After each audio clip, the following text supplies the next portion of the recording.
The sales robots have taken over, and they're decimating deals left and right, destroying them right in their tracks. On the AI for Sales podcast, our mission is to empower everyday sellers to embrace AI superpowers to build new bridges and crush quota. Dr. Joel Laban said it best in the AI for Sales book. In sales, time kills deals. In AI for Sales, AI kills time.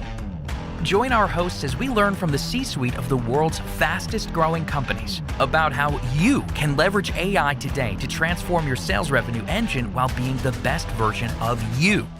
Hey everybody, Chad Burmeister, and I am your host of the AI for Sales podcast, and we are back for season 2, and I'm very excited to have with us a very important guest named Mike Montague from Sandler. And what better place than Sandler Sales Training to have on the podcast today? They've been around for many, many, many years, and I've implemented their approach to selling in multiple companies, currently actually helping to implement Sandler at a company in Indianapolis called Connected, the fastest growing technology for LinkedIn outreach. And I've seen the transformation. So really happy to have Mike with us here today. Mike, welcome to the show. Thank you so much for saying those nice things. I'm excited to be here. And I think the sales, AI and sales conversation has gotten very interesting very fast. So I appreciate you having me on. Well, I remember when, Facebook comes out and it takes X number of years to get to 1 million users or whatnot. And apparently when ChatGPT came out, it took, a couple of days, maybe 48 hours, like the movie 24. Yeah. It all happened in no time at all.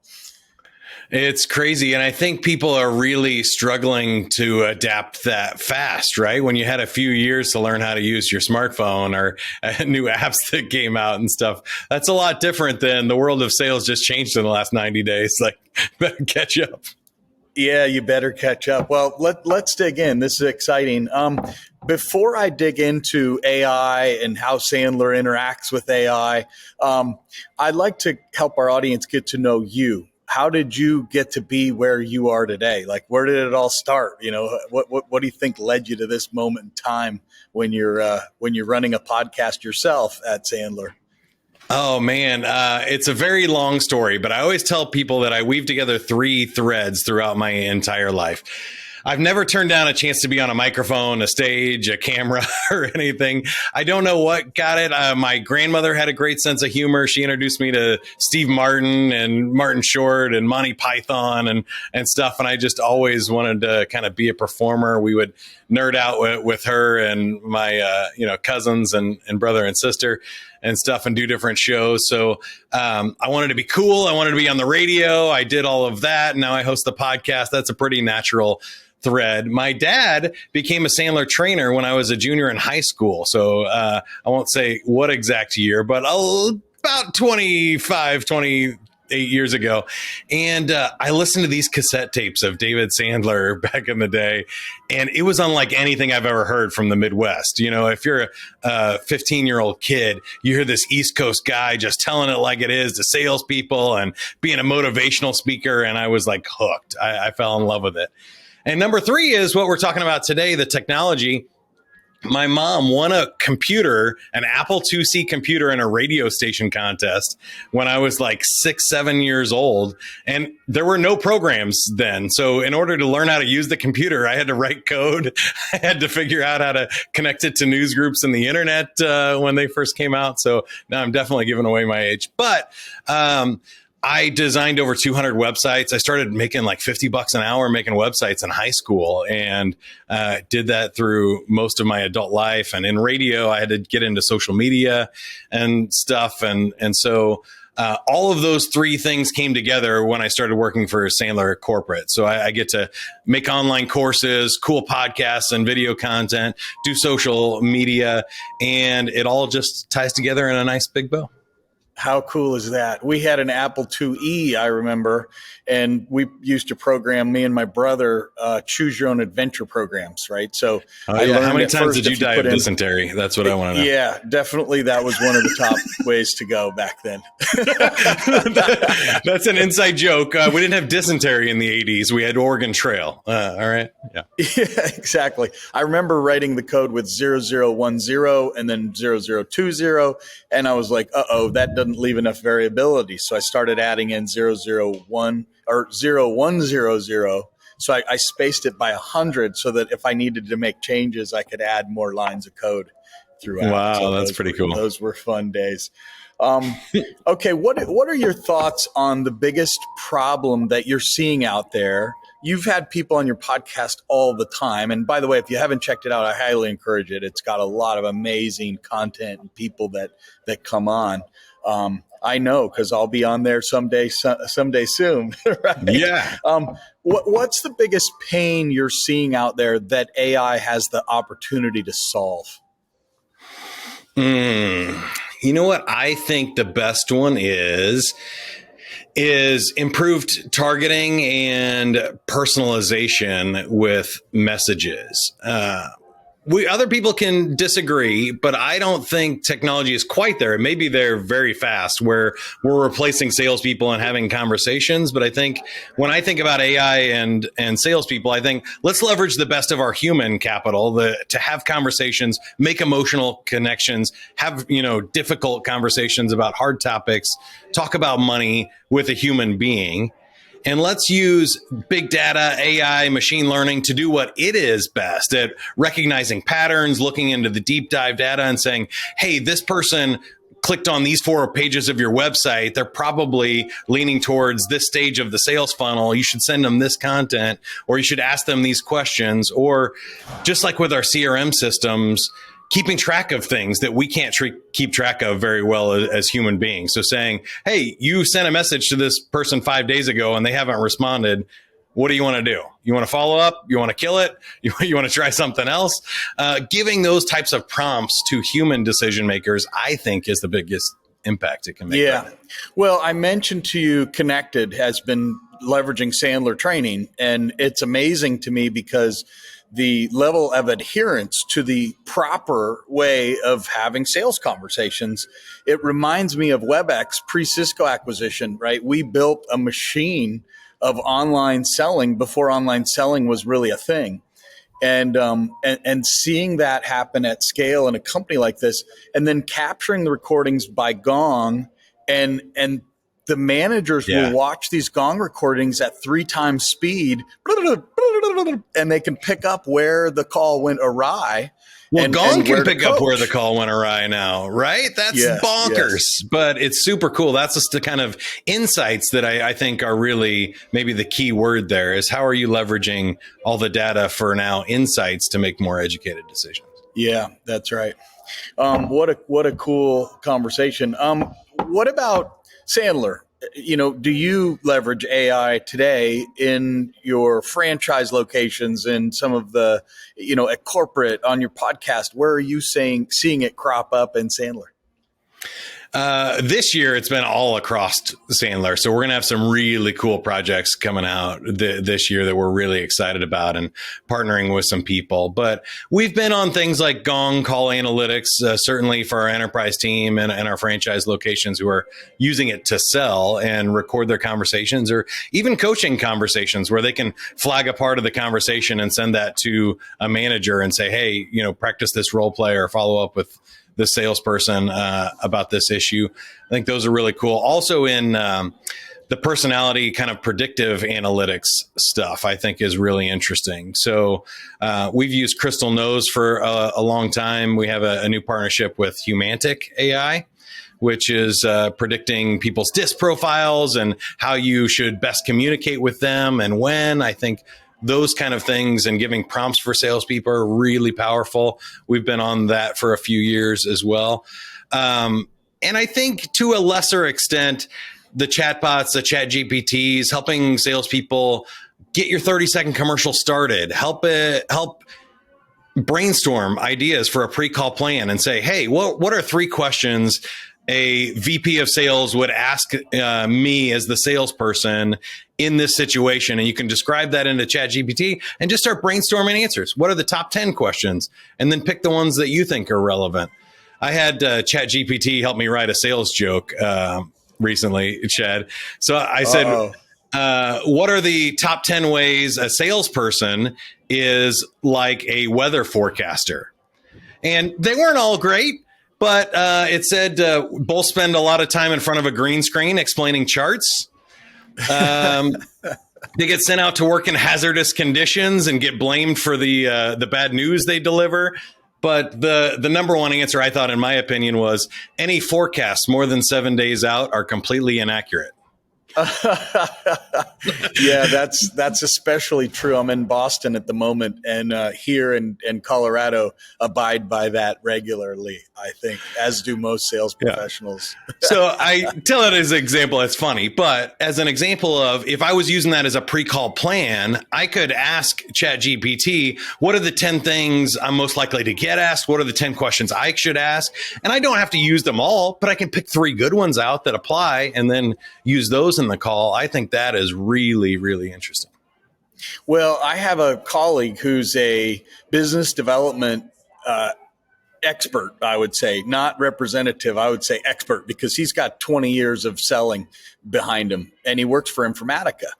And he said he's asking ChatGPT, read the annual report or the quarterly report and write an email or a LinkedIn note or an email or a letter in some cases to X title about MDM, which ChatGPT apparently knows about. And, write it in this tonality and it's so deeply amazing. He said, Chad, it used to take me, at least 4 to 6 hours to go in and write something like that. And now he's able to do it within seconds. So I think that's really cool. Now, ChatGPT only has information up to 2021, but you can copy and paste those things from your client or from a website and say, hey, tell me about this company. And then here's what I think is really cool too, is personalizing those messages. So once it writes the summary for you, you can use that for your research. But you can have an email, maybe your sales presentation, paste it in there and say, ChatGPT, rewrite this to a D personality who is a VP of sales, and it will customize your presentation and script for you. And then you say, that's too long. Give me the TLDR, too long, didn't read. Give me the 5-bullet summary of this presentation for the email. And in 30 seconds, you got the summary. And you can say, make it funnier. You can say, make it more serious, make it more professional. And it just instantly rewrites drafts for you and over. And I love doing it for that because I'm crafting every single presentation to the person I'm sending it to now. So if you haven't tried ChatGPT, it reminds me back in the day when, who was it? Jamie Shanks and Coca Sexton were out talking about using LinkedIn for prospecting. And us leaders were sitting in the room in the San Francisco Bay Area going, I don't know, when's LinkedIn really going to represent 10% of your pipeline? And I was like, when it hits 10%, then it'll be meaningful. And, in many cases, I see LinkedIn represents 80% of a person's pipeline now. I think ChatGPT will become part of other people's products very quickly to where people will be using it without even knowing they're using it. It's so funny you brought that up because you give me a chance to do a shameless plug. I wrote a book with Coca Sexton called LinkedIn the Sandler Way. It's free. You can go to sandler.com and download the PDF version. But that was like 8 years ago. And what I saw was people were confused about how to use LinkedIn for salespeople instead of marketing. It seems like marketing jumps on first and everybody's like, okay, well, I could see where you could have it write a blog post and you could put it up on your blog, but I don't really get how a salesperson, an individual rep would get AI or ChatGPT or so for LinkedIn, I wanted to have a position of voice of like, if you're an individual rep, a producer trying to get stuff into your pipeline, how do you use LinkedIn for that? And I think Sandler is in a really cool position to do that for salespeople now with AI because the same crash is happening here and people get confused. What's the AI's job? What's the salesperson's job? And how do we combine these two in the best of both worlds so we don't lose our humanity, but we also don't lose all the insights and data and credibility and efficiency and 24/7 availability of AI. And I think we can do both. Yeah, well, and that leads to my next question. Typically, I like to ask in season one, my question of choice was, what would your product be without AI? And obviously, Sandler's been around for many years. So without AI, Sandler would still be Sandler. However, I'm very curious for our listeners, how does, the world's best sales training organization intertwine the soft skills of artificial, of selling and human beings with the power of artificial intelligence? Yeah, it's a big question. We're working really hard on it, having daily conversations with our experts around the world and experts like you on the podcasts and combining all kinds of thought leadership and partners. I think there's a few things. We already hinted at it there. Use humans for the human part that's best. Use robots, AI, big data for the data parts that are humans are not great at, like repetitive tasks, like things that require extreme accuracy or things that require 24/7 availability or long hours. I think greater efficiency for salespeople. And we mentioned identifying those patterns and trends and allowing salespeople to make decisions about what is going on. So one of the coolest tools we have coming out is called Deal IQ. And this is predictive analytics on your pipeline. So especially for enterprise sales, but even in small deals, anything with a decent sales cycle or a complicated decision-making process, AI can look at all of the data of like who's responded, how many decision makers in the company do you have in your CRM versus that's available there on Zoom Info or other public data. And we can combine like 37 different data points to give you a really good forecast or a score about how likely this deal is to close. And then you can make some decisions about it. Is it green, yellow, or red? Is it green? It's looking really good. 90% chance it's going to close this week. Or is it yellow? There's some red flags. Communication slowed down. There's some people you don't know. Or completely in the red. They haven't responded. They've ghosted you. You don't have data. You don't have the right decision makers. You don't have information on their problems and consequences. And give that specific information to the salesperson and the sales manager. So the sales manager can look at all of the deals in the pipeline and all the forecasted deals for the month and say, hey, maybe we should work on these over here. I should give some props to the people in green, and these red ones, I got to figure out if we're taking these out of the pipeline or if there's anything that we can do to save them, go for the Hail Mary passes. And that to me, I think is the most exciting thing going on in Sandler right now, because we've been coaching for 50 years on what the salesperson or the sales manager brings us. And now we have this really great third-party data that's unemotional, objective. Look, we know these 37 things close deals, and you've got 2 out of 37, and you're telling me this is going to happen? I don't think so, right? And we can have some really cool conversations. Yeah. I mean, it reminds me of the Aura ring I just heard of recently that people are wearing, and they go to sleep. It tells you of your oxygen levels. It's, and it's physiology wise. One of my customers actually works with college teams, football, volleyball, you name it. They're going in and they're putting the ring on or something else. And it's how do you get to the best version of yourself? And if you think about what we're talking about with Deal IQ, of course, salespeople want to sell better. And if you think of my first job out of college, I was fired and I was a sales job and I felt terrible. And looking back, I was like, if there could have been a little more real-time feedback on what I was doing right and then doing wrong, maybe I could have been saved. And I think that's extremely exciting for the sales profession. I want to highlight what you said real quick before we get to the next question, because I think how do you get the best version of you is what Sandler is all about. And so if you don't mind, I'm going to steal that. But I think that's a really great way to think about AI. It's not how do we replace you? How do we outsource all the hard work we don't want to do to the AI, right? Can I have them make all my prospecting calls so I don't have to? I get it. Sometimes you can, sometimes you can't. But it's how do you make the best possible outgoing prospecting call? Yes. That's really what we're all about. Here's the verbal handshake. You can take that phrase here. There you go. Hey, I'm in. Yeah, all yours.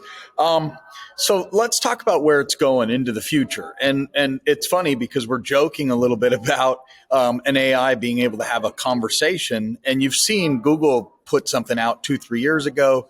I'm working with a company called Vacodia in Florida. That's I don't know what they're allowed to say or not in terms of being traded someday, but but they're a pretty compelling company. And I heard a conversation selling wine the other day. So the wine, someone visited the wine.com or one of those sites, right? And the AI they call it DISA, deal intelligence, something like that. And the DISA calls this person and says, hey, I see you just visited the site yesterday and you got to the checkout and you didn't buy the 12 bottles of Sauvignon Blanc. Were you still interested? And the words were perfectly used. And the AI was able to handle the objection 4 different times, looped, right back. And I think a lot of people, as many times you train them, myself included, I've been doing cold calls for 25 to 30 years. We sometimes take the first objection and aren't willing to go to number 4. So yeah. I do see a possibility of that upfront conversation, whether it's an inbound lead or, who could it be an outbound call at some point? I don't know. Probably. What are your thoughts on the future of all of this? I think there's a couple of things there. Number one is we know it will continue to get better. So I think salespeople that say, oh, it'll never be able to handle my conversations or sell what I sell. I would be really careful about those kind of statements because we continue to see it improve and grow, and it's only speeding up. Like we mentioned of the takeoff of ChatGPT, the improvements between GPT-3 and 4 are just exponential, that it will get better, and it will get better at selling things like commodity. So I think point number 2 here is mediocre and poor salespeople might be in trouble.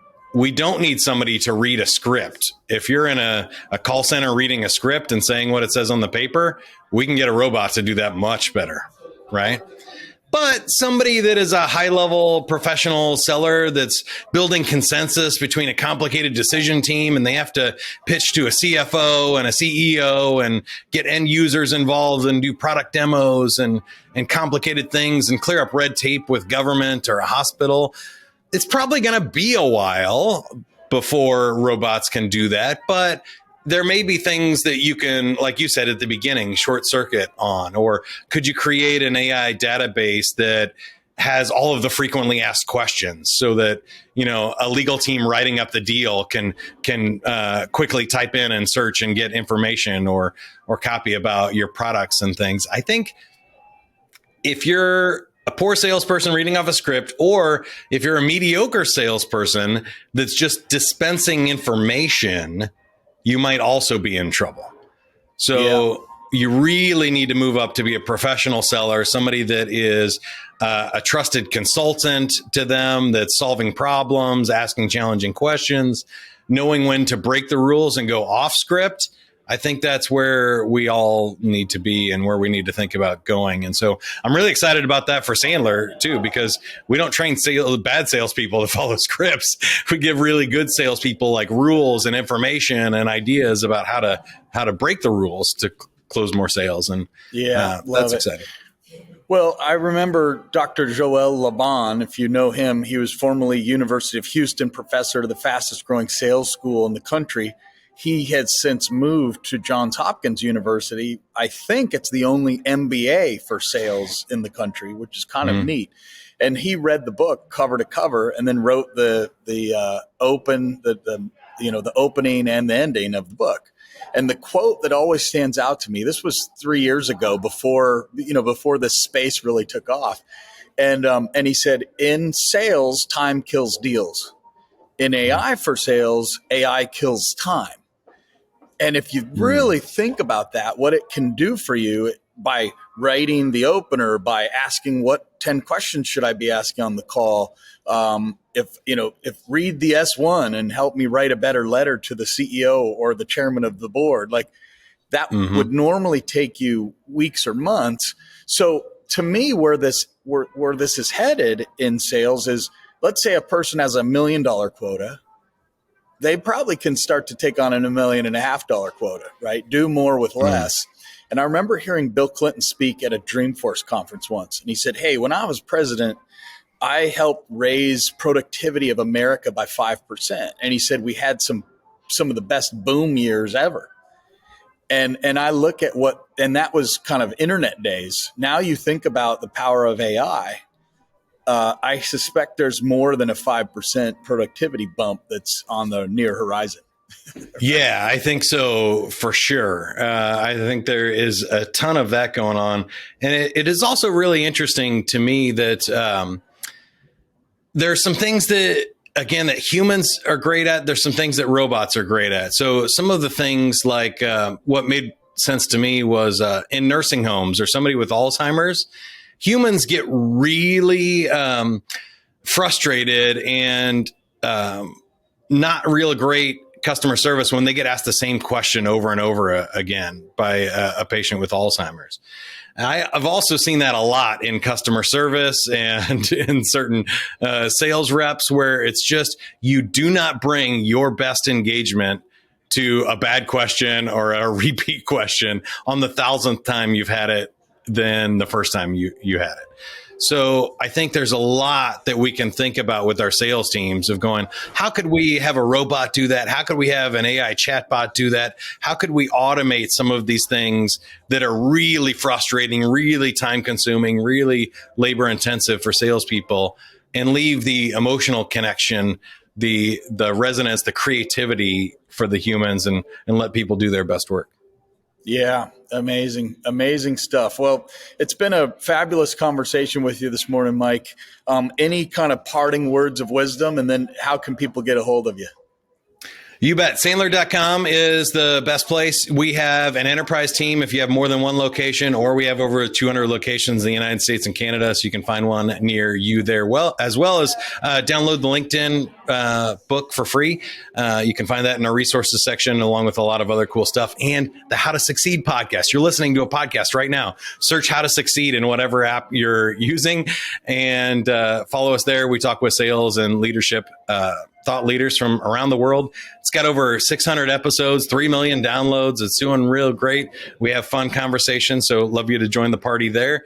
And my parting words here, I think, are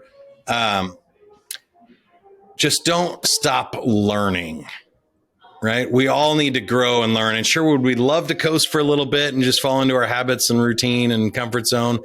Yeah, but that doesn't make life very interesting. So this is an opportunity for you to jump ahead of your competition, of the rest of your sales team and your career. This is a chance for everybody to level up, because not everybody is going to learn and make this jump.